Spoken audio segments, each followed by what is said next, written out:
Hi, Colin Hussey here, and I thought I'd do something a little bit different other than some random found footage and some memorized monologues. I'm going to talk about Batwoman, this series that may or may not have been canceled that was on the CW, and I've seen enough about the series and enough hilarious bad reviews of it to realize that the showrunners missed a golden opportunity to have a kick-ass Batwoman if they'd only dug into Batman comic book canon and used this, Batman Under the Hood, as their point of reference. Now, in Batman Under the Hood, we have a character named Onyx, and she studied at a place called the Sanctuary, a secretive martial arts academy that's also the alma mater of Green Arrow. And Onyx, in the description of this comic book, is a former assassin turned hero and the only other crime fighter that Batman will allow in all of Gotham besides Catwoman. Additionally, she gets an emergency line that she can call Batman to let her know if she has any hot tips. So here's somebody who's most assuredly not a Mary Sue. Somebody who spent years and years and years and years of training to be a kung fu badass, and somebody who Batman respects enough to let her patrol Gotham and call her up if she's onto something. This could have been the next Batwoman. And not only that, she looks a bit like Danai Gurira. Imagine Danai Gurira as Batwoman. Showrunners, you blew it.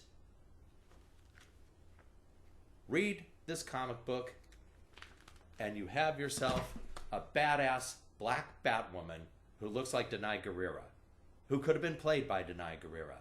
And the other thing I'd do, if I was one of the showrunners, if I was the showrunner of this series, is that I would showcase martial arts. I would showcase fight choreography. Every episode would be action-packed with great fight choreography, because that's what's going to attract viewers. Right now, I think the last figure I saw for the Batwoman TV show was something like 400,000 views. That's pathetic.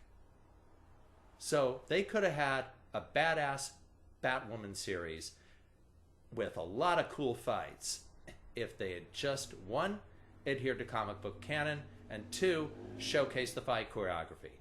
Don't worry about the love lives of the characters. That can happen a little bit later. It's like season one, you start out, she's, gets brought into the Batman circle. There's something that happens, like Bruce Wayne disappears, and the rest of the crew is trying to figure out, okay, what do we do next? And Bruce has this video where he recommends Onyx as a potential replacement to be Batwoman. And so she agrees to do it. And so the first season is dedicated to her learning how to be Batwoman and getting into it. And I was thinking the boss character could be the Red Hood, because Onyx also has a previous history with the Red Hood. They got into a fight, the Red Hood injured her. Why wouldn't she want a rematch? So there you have the roots of a cool Batwoman series. And not only that, what I would also do would bring in like the Bat in the Sun crowd, like Aaron Schoenke, who plays a mean Joker, by the way, and has also played Nightwing, and also Marshall Club. Imagine those guys involved in a TV series like this. Oh, missed opportunities. Well, maybe somebody else will take that opportunity. Maybe somebody else will get a clue and have Onyx be the next Batwoman, and maybe even get Danai Gurira to play the part. One can only hope.